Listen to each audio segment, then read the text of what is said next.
Welcome to night whispers, जहाँ हम रोज़ रात को एक कहानी सुनते हैं। तो चलिए आज हम चलते हैं एक कहानी जिसका नाम है दीवार में एक खामोश खिड़की। शहर के एक बहुत साधारण से मकान में एक आदमी रहता था। उसका नाम कोई खास नहीं था, क्योंकि उसे लगता था नाम से ज़्यादा ज़रूरी है चुप रहना। उसका कमरा छोटा था, कमरे की दीवारें थोड़ी उदास थी और उन्हीं दीवारों में एक छोटी सी खिड़की थी। वह खिड़की बाहर नहीं खुलती थी, वो किसी सड़क, किसी पेड़ या किसी आसमान की तरफ नहीं जाती थी।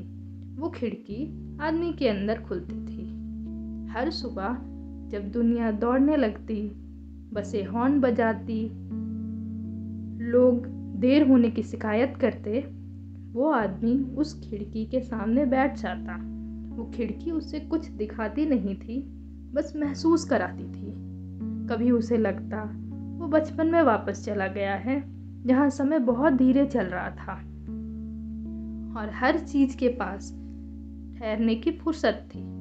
कभी उसे लगता वो किसी ऐसे पल में है जहाँ कुछ भी करना जरूरी नहीं है, ना सफल होना, ना साबित करना, ना भागना। खिड़की के पास बैठकर वो सोचता, अगर मैं आज कुछ ना करूं तो क्या दुनिया रुक जाएगी? दीवार चुप रहती, खिड़की भी, लेकिन उसी चुप्पी में उसे जवाब मिल जाता।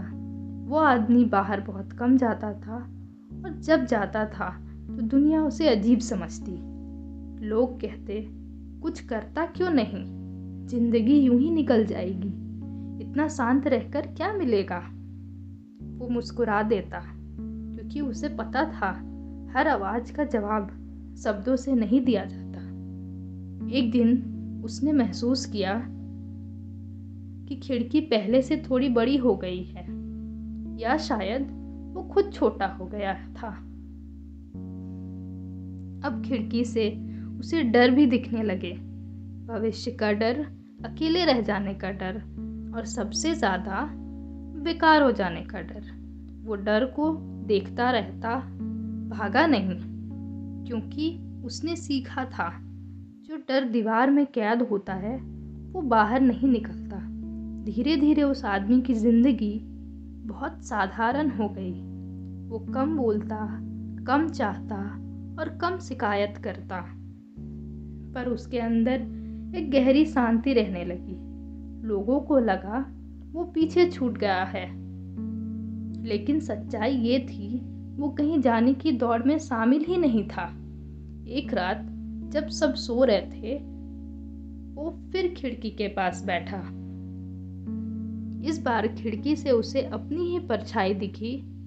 वो परछाई मुस्कुरा रही थी, शायद इसलिए क्योंकि पहली बार वो आदमी खुद से मिलने आया था। और उसी पल उसे समझ आया, हर इंसान की जिंदगी में एक दीवार होता है और हर दीवार में एक खिड़की। कुछ लोग उसे ढक देते हैं, कुछ लोग तोड़ देते हैं और कुछ लोग बस उसके पास बैठ जाते हैं।